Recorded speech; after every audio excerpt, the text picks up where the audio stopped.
Ya, kalau kita sudah terdeteksi diabetes, pertama kita harus mengubah pola hidup kita, ya. Aktivitas fisik yang rutin. Sebenarnya nggak cuma aktivitas fisik, pola makan juga penting. Di panduan yang terbaru nggak cuma aktivitas fisik, pola makan.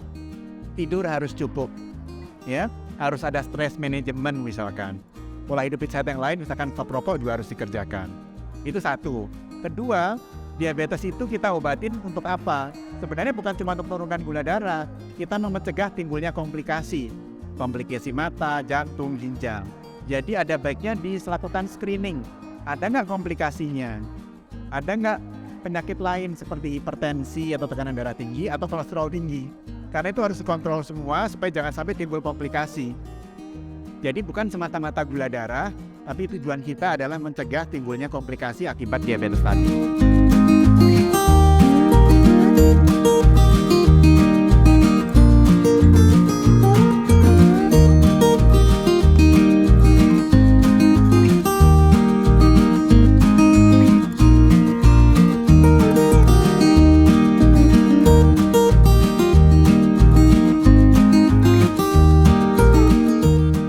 Tergantung dari fase diabetesnya sebenarnya. Kalau diabetesnya terdiagnosis dini, fungsi pankreasnya masih bagus, pasiennya bisa menjaga pola hidup yang sehat, kita bisa melakukan intervensi gaya hidup saja gitu ya. Tapi kalau diabetesnya sudah lebih lanjut, mungkin perlu satu obat. Kadang beberapa pasien perlu 2 obat, kadang perlu insulin misalkan. Itu dokter akan melihat tergantung kondisi pasien. Bisa lepas obat nggak? Tergantung. Kalau diabetesnya baru terdiagnosis di awal, yang fungsi pankreasnya masih oke, lalu pasien bisa berkomitmen mengubah pola hidupnya lebih sehat dengan baik, kadang-kadang beberapa pasien bisa.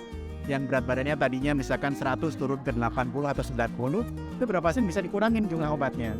Bahkan ada beberapa yang bisa dilepas obatnya.